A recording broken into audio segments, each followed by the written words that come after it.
Halo, jumpa lagi dengan saya Dr. Tiwi di Bunda Podcast. Kali ini kita menghadirkan seorang tokoh perempuan yang sangat menginspirasi negeri ini, Ibu Retno Marsudi. Kita akan membahas banyak tentang pola asuh dan isu anak dan ibu bekerja di era saat ini. Pola asuh sangat penting untuk kita bahas, mengingat era yang saat ini, era yang sangat cepat, era digital, mengubah pola asuh orang tua zaman sekarang, dan kita akan membahas lebih dalam lagi dengan Ibu Retno Marsudi yang kebetulan menjadi komisaris PT Bunda Medik Tbk. Apa kabar, Ibu, ya baik, saya terima kasih sekali boleh ngobrol di sini ya. Kita di sini sekarang mau ngobrol mungkin sesuatu yang belum terekspos sebelumnya. Karena saya dokter anak, sudah bekerja 25 tahun di Bunda Group gitu ya. Jadi saya melihat bahwa pengasuhan 25 tahun yang lalu saat saya mulai jadi dokter anak, di mana waktu itu anak saya juga masih kecil, sampai ibu-ibu zaman sekarang itu memang kelihatannya berbeda. Mungkin karena zaman berubah gitu ya. Nah, kita akan membahas itu lebih kepada ibu ya, mungkin khususnya Ibu Retno gitu ya. Tapi sebelum kita melangkah ke yang berat-berat gitu, Bu, saya pengen tahu, Bu ini pengen tahu beneran ya, bahwa Ibu kan dulu kan sibuk banget, bahkan mungkin dari dulu sampai sekarang juga sibuk gitu ya. sibuk terus. Jadi saya ingin Ibu bernostalgia saat Ibu baru mulai menjadi seorang ibu gitu ya. Mungkin bisa cerita sedikit gitu ya, bagaimana Ibu pertama kali mungkin melahirkan di usia berapa, kemudian karier yang pertama mungkin bagaimana gitu sehingga Ibu bisa menjadi seperti hari ini. Silahkan Ibu. Makasih Dr. Tiwi, dan kehormatan bagi saya bisa ngobrol mengenai isu ibu anak, karena dua isu itu isu yang selalu dekat di hati saya, baik secara pribadi maupun pada saat saya masih berprofesi sebagai diplomat. Isu ibu dan anak itu juga ada di perhatian utama politik luar negeri Indonesia. Jadi isu perempuan itu ada di jantung politik luar negeri Indonesia, terutama waktu itu sih terkait dengan pendidikan untuk perempuan ya di semua negara. Nah, pekerjaan saya, jadi begitu saya lulus kuliah, saya itu udah di icon oleh Kemlu. Jadi begitu lulus itu langsung diambil oleh Kemlu. Jadi profesi saya sejak awal itu memang sebagai diplomat. Saya menikah, saya masuk Kemlu umur 23 tahun, 25 tahun saya menikah, 26 saya melahirkan anak saya pertama, umur 30 saya melahirkan anak saya kedua. Nah, berarti dari awal aku udah tahu nih aku mau jadi diplomat, karena apa? Karakter dari profesi itu seperti apa. Profesi diplomat itu nggak kenal waktu, nggak kenal tempat. Jadi tidak ada batasan waktu, tidak ada batasan tempat, kapanpun kita harus siap. Terus di sebelahnya ada profesi tanggung jawab saya sebagai ibu, ya, sebagai istri dan sebagainya. Nah, sebenarnya kalau dua hal ini jadiin satu, ada orang bilang nggak mungkin deh kayaknya, nggak mungkin atau berat banget. Kalau masih berat banget sih kita masih oke ya. Tapi dan itu sebenarnya yang saya selalu sampaikan bahwa bisa kok, walaupun berat bisa. Nah, jadi saya penempatan ke luar negeri pertama kali adalah ke Australia, ke Canberra. Saya bawa anak saya pertama 1,5 tahun. Jadi di pesawat bawa anak 1,5 tahun. Terus bisa dibayangkan lah Dr. Tiwi, hebohnya kayak apa, Biasa. bagi antara, kan kalau kita di luar negeri kan semuanya harus sendiri. Ya. Jadi aku nyetir sendiri, bawa anak ke penitipan atau macam-macam lah, pokoknya belanja dan sebagainya. Tapi sekali lagi itu bisa dilakukan. Nah, terus pas saya kembali dari Canberra, jadi berangkat bawa anak 1,5 tahun, pulang bawa anak 1,5 tahun lagi. Karena saya melahirkan di Canberra, terus anak saya yang kedua, yang sekarang udah jadi dokter jantung, spesialis jantung, usia 1,5 tahun juga. Dan itu juga kebetulan yang kehamilan saya kedua agak sulit dalam artian sepanjang kehamilan saya itu sering bleeding. Oke. Jadi saya betul-betul di bawah pengawasan dokter di Canberra. Alhamdulillah semuanya baik, sehat dan sebagainya. Jadi sekali lagi, pada saat kita memutuskan berprofesi, pada saat kita memutuskan untuk berkeluarga, menjadi ibu dan istri, bukan berarti bahwa kita harus memilih satu di antara dua itu. Karena dua-duanya itu penting ya buat kita. Kita bisa mengcombine keduanya, tetapi memang kerja yang lebih keras diperlukan, upaya bersama terutama dengan suami dengan pasangan kita diperlukan. Dan saya itu selalu punya mantra bahwa berkeluarga itu sebenarnya membangun sebuah teamwork. Oke. Jadi tidak ada pembagian, ini bagian lo, ini bagian gua. Rigid sekali pembagiannya. As long as teamwork itu jalan, insya Allah semuanya akan baik. Oke, itu bagus banget ya. Jadi sekarang itu sulit memerankan itu. Kadang-kadang perempuan ya sekarang ada babysitter segala ya. Mereka berpikir bahwa pengasuhan oleh pengasuh itu sama gitu ya. Padahal sebetulnya kan pengasuhan di usia dini itu memang senternya ibu. Ya saya setuju sekali tadi ibu sudah mendengungkan itu. Tapi saya ingin tahu ya Bu, kalau di umur 1,5, 3 tahun itu kan sebetulnya repot banget gitu ya. Tapi ibu mengalami hal-hal apa yang mungkin lucu atau tidak pernah akan bisa ibu lupakan, sehingga ibu punya pemikiran yang bahwa ibu ini memang profesi yang sangat mulia dan menentukan arsitek suatu negara di masa depan ya, karena dia membesarkan satu generasi yang nanti menentukan kehidupan bangsa dan negara ini. Jadi makanya kenapa tadi saya sampaikan bahwa even di profesi saya sebagai diplomat, isu perempuan itu ada di center atensi kita. Karena ibu itu betul-betul merupakan fondasi. Ya. Kalau kita ingin membangun sebuah negara, sebuah bangsa yang kuat, maka perkuatkanlah wanita-wanita ini. Ya. Selain secara fisik ya, dalam artian melahirkan, menumbuh kembangkan, yang tidak kalah pentingnya adalah perempuan itu biasanya yang pertama menginjek principles and values, prinsip-prinsip dan nilai-nilai hidup itu diinjek oleh ibu. Dan situlah balik lagi ke profesi saya, harus ibu itu kita waktu itu mengkampanyekan pendidikan, akses pendidikan untuk semua perempuan ya, karena ibulah yang menginjek nilai dan values tersebut. Jadi saya sangat setuju. Ibu adalah arsiteknya, ibu adalah fondasinya. Nah, untuk ibu-ibu yang memiliki profesi atau harus berkegiatan di luar rumah, jadi tidak dapat 24 jam menunggu anak-anaknya, ini adalah sebuah tantangan yang memang harus dipersiapkan dari awal. Jadi sebenarnya idealnya begini, kita di luar tapi nggak boleh perhatian kita terhadap anak itu berkurang. Ya. Karena bagaimanapun juga itu anak adalah tanggung jawab kita. Anak harus merasa dia dekat dengan orang tuanya. Karena beda banget anak yang tumbuh jauh dari orang tuanya, jauh dalam arti ikatan ya. Bukan jauh dari segi distance fisik ya. Kalau dari distance fisik sih aku mungkin yang paling sering jauh ya. Karena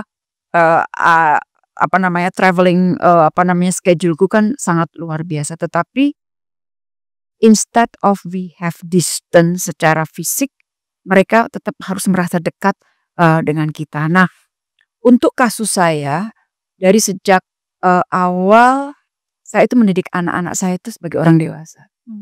Jadi dari kecil mereka saya ajak bicara sebagai orang dewasa. Dalam artian begini, kamu harus saling membantu. Karena anak saya dua laki-laki. Kamu harus saling membantu. Mas, kakaknya kamu harus bantu adiknya. Adik, kamu harus dengar mas. Ya. Mami nggak bisa ya ngawasin kamu, tetapi your future, masa depan kamu, it will not depend on me. Okay. It will depend on you. Yeah. So it will be up to you untuk membangun masa depan kamu. Jadi disitulah anak-anak terus kemudian dia punya tanggung jawab. Dan beruntung saya karena dengan dari awal saya didik untuk tanggung jawab itu, saya tidak sempat mengalami, kan kalau anak-anak lagi ada PR, ada ujian, itu biasanya ibu-ibu agak repot, ayo belajar, ayo belajar, ayo belajar. Alhamdulillah Nggak pernah. nggak pernah. Jadi karena dia bilang, oke, kalau kamu melakukan ini nanti hasilnya akan seperti itu. Dia tahu kalau dia tidak belajar berarti nanti hasilnya tidak bagus. Kalau hasilnya tidak bagus akan apa? Jadi saya didik anak-anak itu selalu berpikir sebab dan akibat. Oke, ya itu bagus banget menjadi dasar Bu, karena di dalam ilmu kesehatan anak, otak ya terutama, ada istilah kami, use it or lose it otak itu. Jadi kalau kamu nggak pakai, berpikir, berusaha seperti yang Ibu tanamkan, ya dia hilang kemampuan itu. Nah itu yang kita lihat saat ini, gaya pengasuhan itu kan berbeda-beda ya Bu. Saya ingin tahu, Ibu tadi kan memperlakukan anak itu seperti ya sejajar lah sama kita teman gitu ya. Jadi tentu saja disesuaikan dengan usia mereka pasti ya. Tapi Ibu ini termasuk yang galak, disiplin atau melayani anak sebegitunya atau seperti apa Bu? Disiplin. Oke. Kuncinya disiplin ya. Iya. Disiplin mungkin kalau anak aku bilang sih banget ya. Banget. Agak banget ya. Jadi benar tadi Dok, kita memang dalam berkomunikasi saya posisikan, walaupun tetap ya umur kan nggak bisa. Maksudnya saya tadi bilang sebagai orang dewasa itu bukan berarti terus kemudian ngomong, tapi ajak anak supaya mereka itu terus berpikir gitu kan. Nah, gaya saya disiplin. Sekali lagi dalam konteks mereka dilatih untuk bertanggung jawab terhadap hidupnya, bertanggung jawab terhadap lingkungannya. Makanya saya bilang kamu harus saling membantu supaya tidak selfish. Kamu harus selalu berbagi. Jadi misalnya anak saya yang gede, kalau dia diberi sesuatu itu dibagi 2, adik 1. Jadi itu memang harus dari kecil kamu harus membantu yang lain. Kamu harus berdiri kokoh dan kamu harus membantu. Nah, disiplin ini saya terapkan sebenarnya dari ibu saya ya. Saya kan juga pekerja dan saya itu orang yang sangat disiplin. Nah, misalnya kita membuat jadwal, saya membuat jadwal untuk anak-anak saya. Bedtime is 8 o'clock. Bedtime-nya waktu tidur jam 8 malam. Nah, itu walaupun misalnya saya sedang ada tamu di rumah gitu, anak 2 itu pasti dia datang, terus dia bilang good night mami, good night bapak. Mereka cium tangan, udah tidur sendiri gitu loh. Jadi waktu anak-anak udah kuliah dia harus melek kalau mau ujian gitu, kadang-kadang bilang mami kamu karena soalnya udah tiap hari harus tidur jam 8. Mereka kadang-kadang struggling juga, tapi bisa. Tapi dengan disiplin itu sekali lagi Dok, aku nggak harus ngejar, kamu harus ini, kamu harus ini. Mereka sudah membangun dirinya sendiri dari awal. Wah, saya senang sekali Bu, karena kadang-kadang kalau kita bilang seperti itu sebetulnya disiplin itu, kalau yang kita di sini karena kita rumah sakit ibu dan anak di mana sang founder ayahnya Dr. Ivan sini itu sangat menghormati dan mencintai ibunya, sehingga nama Bunda itu menjadi nama rumah sakit kami.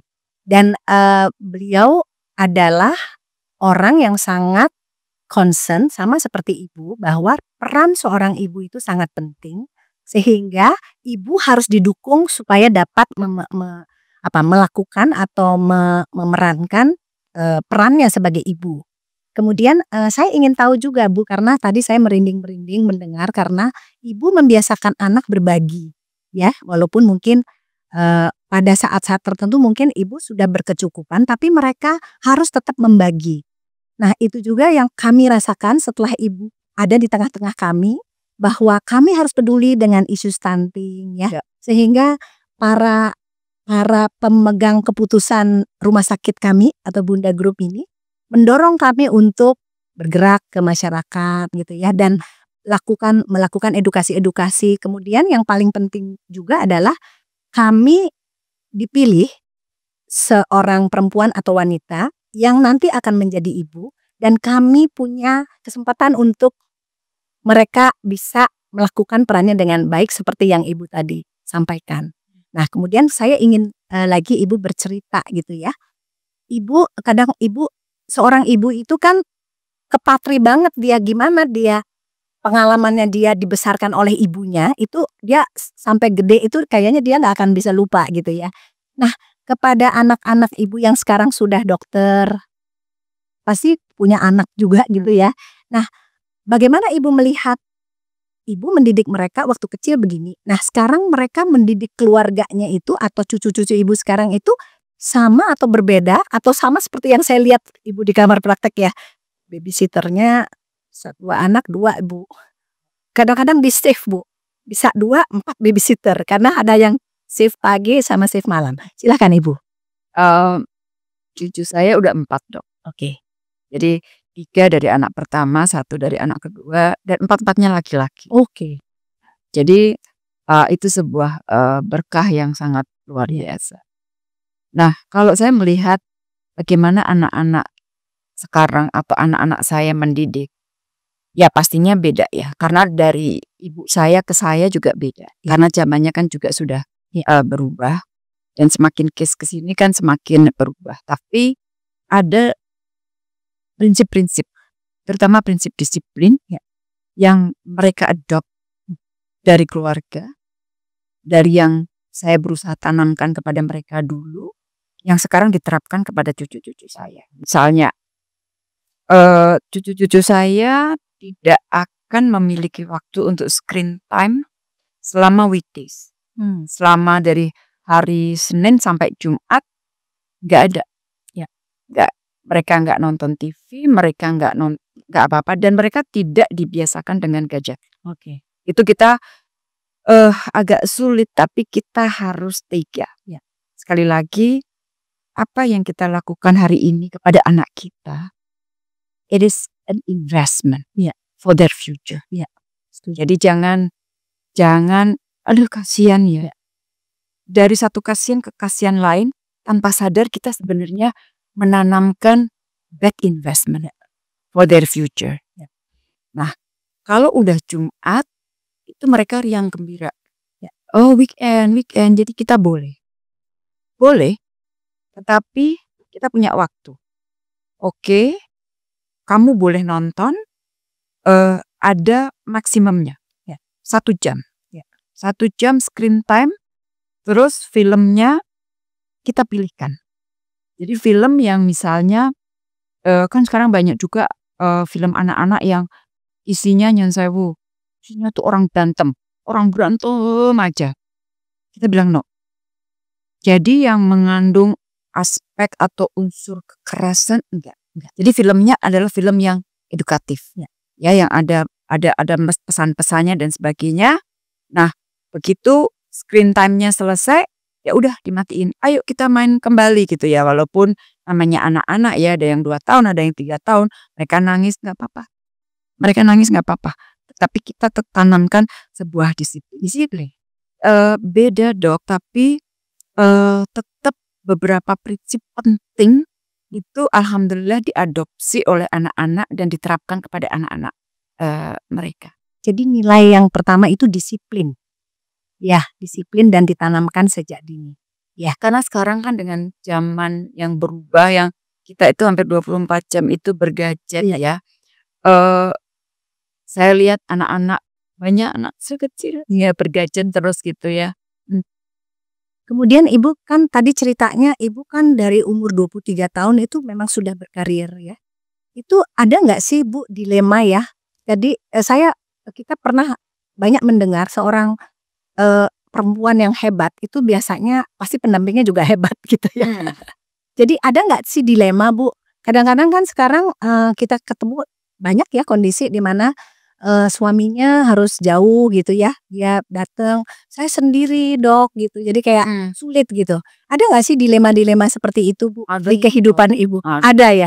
Ya ada ya sih ada. Dan sebenarnya apa yang terlihat di depan, aduh kayaknya baik dalam artian kok gampang ya? Sebenarnya enggak sih. Butuh pengorbanan yang banyak dan panjang sampai di titik ini. Dan tadi saya sampaikan teamwork. Membangun keluarga itu membangun teamwork sebenarnya. Jadi dari sejak awal ya kecuali mengandung, melahirkan, menyusui. Itu kan nggak bisa dibagi. Itu adalah hak yang keistimewaan yang diberikan oleh Tuhan kepada perempuan ya. The rest kita bisa bagi. Mana yang sempet ya, ayo kita lakukan. Jadi waktu dulu, kalau misalnya saya pas nggak sempet gitu, saya bisa dengan suami saya, Mas, boleh nggak Mas ke supermarket sebentar, misalnya beliin popok anak gitu. Ya kebetulan suami saya mikirnya juga sangat modern, karena kan dulu kan ada sebuah Dok, pemikiran yang mengatakan bahwa kalau belanja itu urusan perempuan, ya kan? Ternyata sekarang zaman berubah juga. Di supermarket kita lihat laki-laki ya belanja, even di pasar tradisional pun, karena saya masih ke pasar tradisional, laki-laki pada belanja juga nggak apa-apa, gitu loh. Nah, jadi teamwork itu sangat penting di dalam keluarga. Dengan teamwork itu tidak akan muncul sebuah kekakuan pembagian tugas di dalam keluarga, dan di dalam teamwork tersebut kita bisa ngobrol terutama saya kembali lagi, profesi saya sebagai diplomat. It's very challenging untuk digabung sebagai ibu. Karena distance, traveling part, dan sebagainya, dan sebagainya. Balik lagi, kalau ada tantangannya, iya. Cuman yaitu, tantangan ini akan lebih mudah dikelola kalau kita memiliki tim yang baik di dalam. Gitu loh. Intinya teamwork ya, jadi dengan suami, teamwork itu dengan suami, dan pada saat anak-anak sudah semakin gede ya teamworknya bareng sama mereka juga. Oke. Bagaimana dengan extended family seperti orang tuanya ibu atau orang tuanya suami? Aku kebetulan tidak hidup dengan extended family. Karena kan aku di Jakarta cuman 2-3 tahun. Aku harus pergi lagi di pos di luar negeri 4 tahun. Nanti balik lagi di sini cuman sekitar 2 tahun, aku harus pindah lagi. Jadi hidupku tuh dari satu tempat ke tempat lain, dari satu negara ke negara lain, yang memang terlepas dari extended family. Jadi kami memang betul-betul harus memiliki tim yang kuat di dalam keluarga inti. Karena kita tidak bisa rely on extended family. Oke. Jadi tadi Ibu sudah bercerita ya, sebagai ibu, sebagai istri, sebagai anak dari orang tuanya Ibu ya. Saya ingin tahu Bu, sekarang nih banyak sekali ibu-ibu muda datang curhat tentang mertua. Nah, saya ingin tahu nih, kan anaknya laki, sama seperti saya, anak saya laki. Jadi artinya bagaimana Ibu memerankan peran ibu mertua ya. Tadi kan disiplin itu kan mungkin menjadi inspirasi anak-anak Ibu ya, tetapi bagaimana Ibu menjaga atau bagaimana peran Ibu terhadap mereka yang sudah berkeluarga ini, putra-putra Ibu? Memang biasanya antara ibu mertua sama menantu perempuan itu biasanya ada dinamika lah, hubungannya sangat dinamis. Aku sih alhamdulillah enggak ya. Jadi saya orang yang sangat terbuka. Jadi dari sejak awal mereka pacaran, saya udah bicara dengan mereka, mami seperti ini ya, kan? Jadi mereka udah paham keterbukaan, komunikasi itu menjadikan semuanya menjadi lebih mudah. Kalau menurut saya di sana sini ada perbedaan pasti. Semua orang punya kekhasan masing-masing gitu. Tapi saya memiliki hubungan yang sangat baik dengan para menantu saya. Dan bahkan kalau misalnya ada satu pesan yang harus disampaikan kepada anak saya kadang melalui menantu saya. Tolong ya, kasih tahu ya suaminya ya, begini gitu. Ya mami gitu. Dan di kami kalau hari Sabtu itu pokoknya kita kumpul semuanya. Jadi kalau misalnya Jumat malam itu biasanya cucu-cucu udah ke rumah semuanya. Orang tuanya masih sibuk nggak apa-apa, tapi pokoknya cucu-cucu udah kumpul. Hari Sabtunya kita paling tidak makan bareng, ngobrol dan sebagainya. Jadi saya alhamdulillah sampai sekarang nggak punya masalah dengan menantu perempuan, dan salah satu kuncinya adalah komunikasi. komunikasi ya, jadi terbuka ya sejak awal ya. Tadi udah nih sebagai mertua ya, kalau sebagai nenek ya Kak, saya juga pengen tahu dan belajar gitu ya. Kalau biasanya yang kita lihat di kamar praktek ya Bu, aturan nenek sama kakek beda tuh sama ayah dan ibunya. Nah kalau ibu bagaimana? Sama. Sama ya, jadi apa yang dikerjakan oleh orang tuanya ibu teruskan di ibu juga gitu ya? Gitu Jadi ya? kadang-kadang kan banyak cucu-cucu ini spoil oleh eyang-eyangnya, oleh oma opanya dan sebagainya gitu. Adalah apa sih namanya? Hal itu ada karena kita kan pengen lah bikin cucu-cucu tuh happy ya. Tapi kalau cucu-cucu saya tahu nih, Ya. when it comes to Yangti, udah pokoknya kalau udah Yangti, udah dia udah nggak normal. Kalau saya udah bilang, oke, please, Iya. don't, itu udah mereka udah oke. Karena sekali lagi, apa yang kita lakukan hari ini, Iya. itu adalah investasi untuk masa depan mereka. Kadang-kadang nggak tega sih Dok, tapi harus ditegakan untuk menanam values pada mereka. Kebetulan di kasusku sama. Iya. Kita spoil memang lebih apa ya? Anak-anakku suka bilang gini, dulu aku nggak boleh, sekarang boleh. Iya boleh, tapi masih ada apa namanya? Ada batasannya lah. Ya. Nggak yang kemudian saya tidak mau merusak aturan yang diterapkan oleh anak-anak saya, menantu saya kepada anaknya. Oke. Saya harus menghormati aturan mereka. Iya. Jadi itu sih. Ya. Sekarang ini zaman kan berubah sekali ya Ibu ya. Sehingga kalau Ibu saya yakin pola asuh yang Ibu tanamkan, Ibu kayaknya temukan sendiri atau pengalaman Ibu menjadi putrinya ibunya Ibu ya. Kalau sekarang kan ini parenting banyak sekali ya. Jadi kadang-kadang bikin orang tua itu bingung gitu ya. Kami akan melakukan parenting massal gitu ya, karena kita melihat orang tua itu kayak gamang ya. Mungkin juga karena tidak semua orang tua sekarang ini punya orang tua yang seperti ibu, yang diasuh oleh ibunya sendiri gitu. Orang tua zaman sekarang yang umurnya 25-30 tahun ini, mereka banyak juga diasuh oleh babysitternya waktu kecil.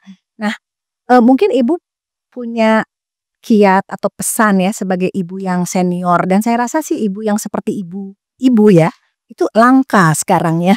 Jadi sedikit langka. Tapi memang kita lihat ibu-ibu yang memerankan seperti yang ibu lakukan, itu anaknya memang luar biasa bagusnya jadinya. Tapi ada nggak ibu pesan mungkin walaupun zaman berubah, ibu juga sudah mengalami periode yang sampai hari ini ibu menjadi cucu gitu. Apa yang kira-kira mengganggu gitu pikiran ibu? Atau apa yang ibu mau pesankan pada masyarakat supaya jangan terlalu bergeser banget gitu? Ya, menantu perempuan saya, mereka semua pekerja, Bekerja juga ya? Bekerja, dan mereka itu dari sisi kesibukannya sangat-sangat sibuk, sangat-sangat sibuk. Tetapi yang saya lihat dan saya selalu komunikasikan dengan mereka juga bahwa begitu kamu sampai rumah, ganti baju, cuci tangan dan sebagainya, pegang anakmu. Ya. Karena anak sudah ditinggal, terus kemudian katakanlah pada saat orang tuanya datang, terus tiba-tiba orang tuanya sibuk dengan yang lainnya lagi, terus anak tuh kan mikir ya, gue udah ditinggal nih ya. Begitu mereka sampai, mereka juga nggak memperhatikan saya. Jadi mereka akan merasakan bahwa oke, bapak ibunya ada, pegang anak-anak itu, dan alhamdulillah itu yang dilakukan oleh menantu-menantu saya dan juga oleh anak-anak saya. Sekali lagi, memegang anak itu bukan kewajiban oleh ibu saja, tetapi bapak juga memiliki tanggung jawab juga untuk memegang anak. Nah, kalau mengenai babysitter, saya kira ini hal yang tidak terelakkan ya. Saya juga waktu anak-anak kecil, saya dibantu oleh asisten rumah tangga laki-laki, yang jadi asisten rumah tanggaku yang laki-laki ini Dok, dari anakku pertama lahir sampai sekarang dia masih sama aku. Oh, jadi dia udah sama aku tuh udah 35 tahun. 35 tahun. Jadi dia yang ikut membantu mendampingi anak-anak gitu kan.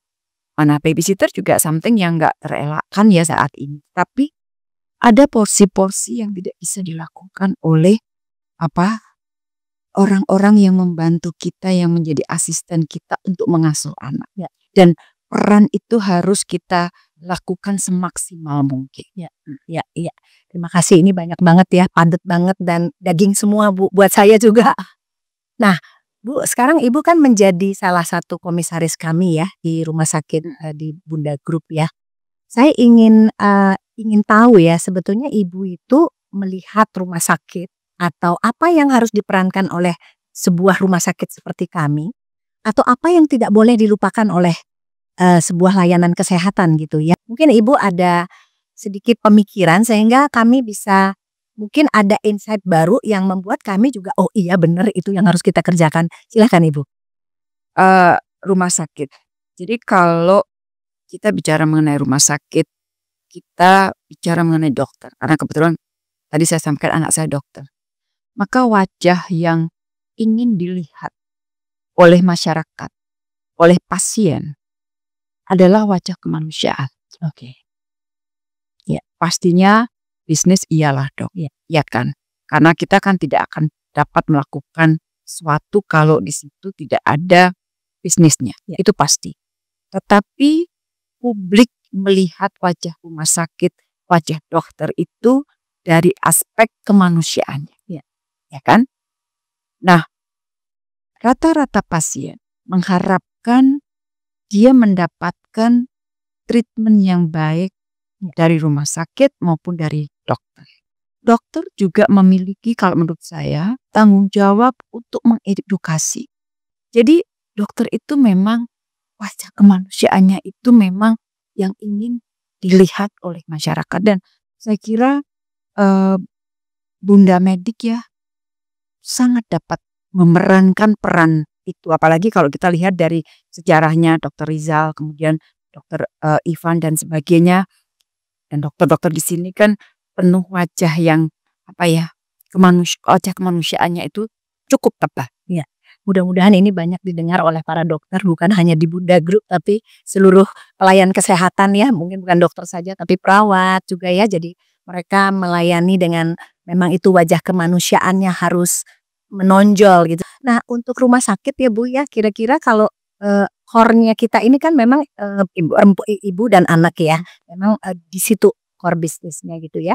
Nah tetapi Ibu melihat ibu dan anak, tadi Ibu bilang bahwa ibu itu adalah arsitek atau orang yang berperan sangat penting dalam kehidupan anak di masa yang akan datang gitu ya.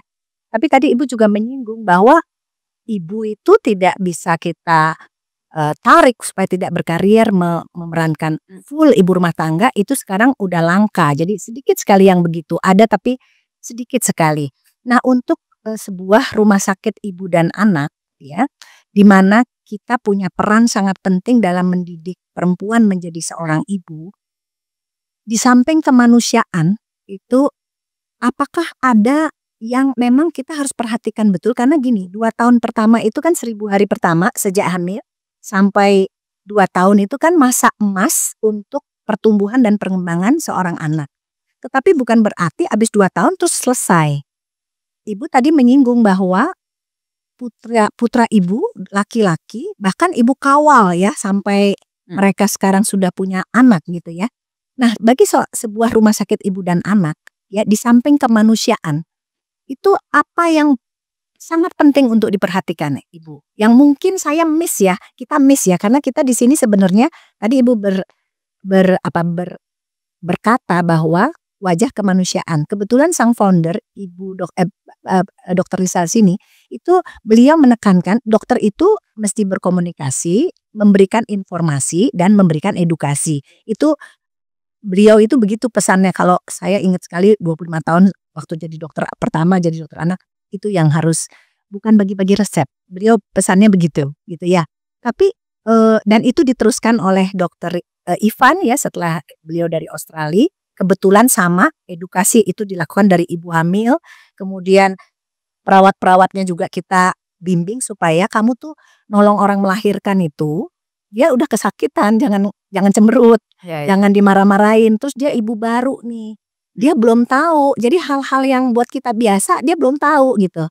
Nah, Ibu sebagai komisaris kami di sebuah rumah sakit ibu dan anak, kira-kira apa yang mungkin bisa Ibu berikan ide gitu untuk kita pulihkan sehingga kami bisa melakukan dengan lebih baik lagi. Oke.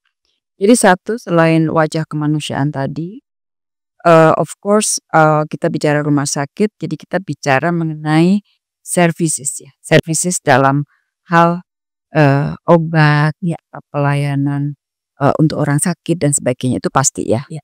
Karena core bisnisnya kan ada di situ dan kita harus memberikan pelayanan yang terbaik Ya. dari sisi medis ya, Dok, Ya. ya, kepada pasien-pasien kita.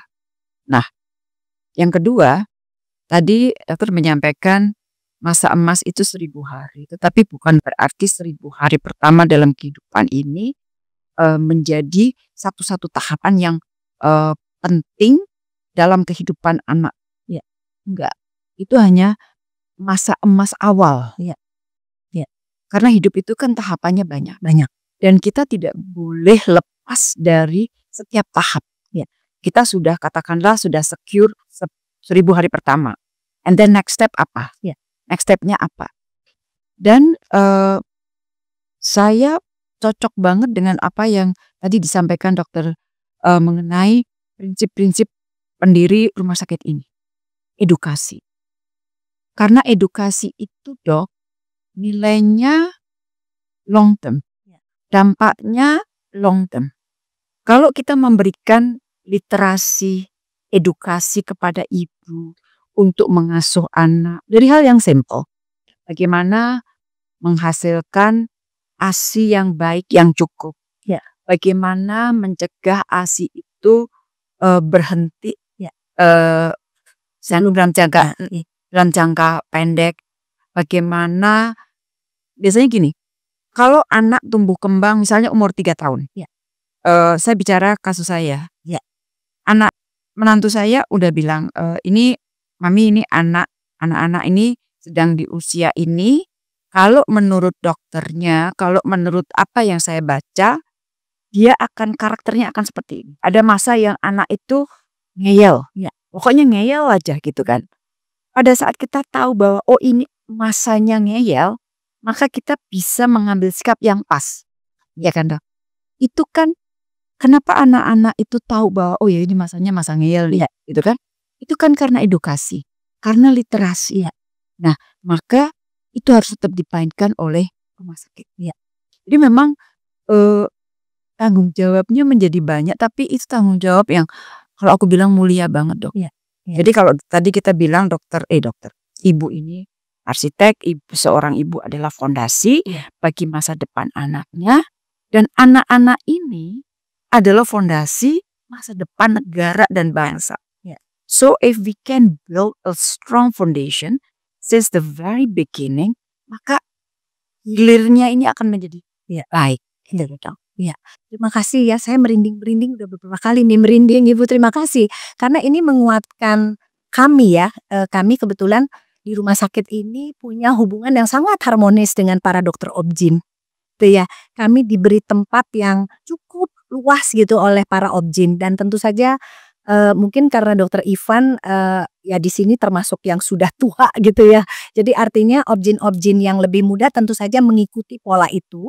Sehingga kami dokter anak itu justru masuk waktu mereka hamil. Jadi mereka hamil itu kita udah masuk ya. Jadi 32 minggu ya. Dokter Ivan atau semua dokter obgyn itu kirim ke dokter anak. Kalau mereka enggak punya waktu, kita lakukan parenting by Zoom, sekarang digital bisa.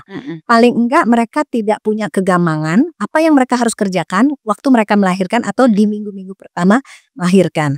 Karena banyak juga kalau kita lihat di sosial media, saya kebetulan di Ikatan Dokter Anak Indonesia sebagai Satgas ASI lebih dari 15 tahun, kita melihat bahwa seringkali layanan kesehatan yang membantu ibu melahirkan dan menyusui itu justru tidak melakukan hal yang seharusnya di 2-3 hari pertama, di mana itu menjadi kunci.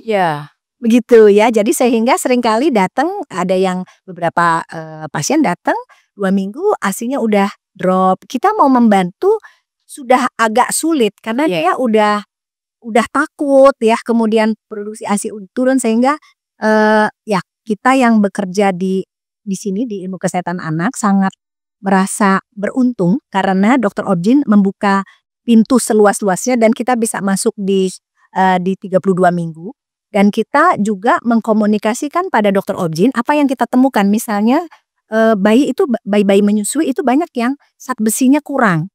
Dan itu memang menjadi risiko.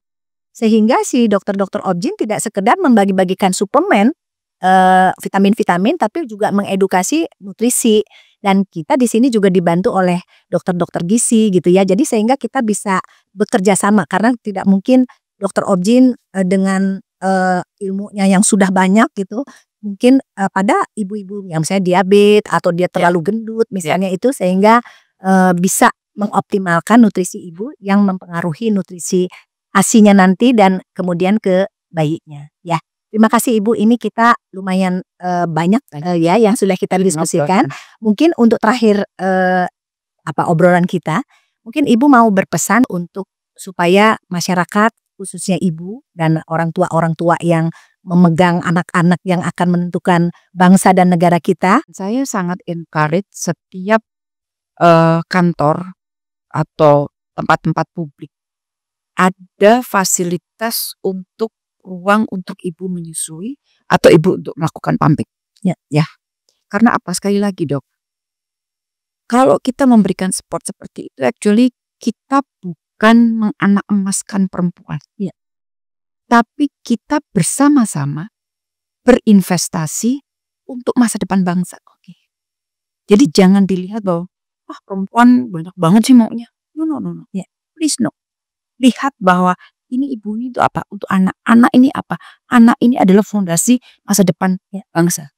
So let us invest it together. Gitu kan? Ya. Kalau kita ingin memiliki sebuah bangsa yang lebih kuat, bangsa yang lebih baik, mari kita didik anak kita sebaik mungkin. Ya. Sebaik mungkin dalam artian mungkin karakternya berbeda-beda. Antara ibu yang tinggal di rumah atau ibu yang memang harus bekerja, pasti polanya beda. Ya. Tapi kebaikan mendidik atau nilai baik dalam mendidik, saya kira berlaku untuk kita semua. Jadi sekali lagi, kita sama-sama, mari kita bersama-sama mendidik anak sebaik mungkin. Karena jangan lupa, satu itu anak kita, tapi anak kita akan menjadi bagian dari membangun sebuah bangsa. Dan terima kasih banyak terima kasih banyak ya. Jadi obrolan Bunda Podcast kali ini sangat kuat ya pesannya dari seorang Ibu Retno ya, Ibu Retno Marsudi ya. Terima kasih sudah hadir di sini. Terima kasih, sampai ketemu.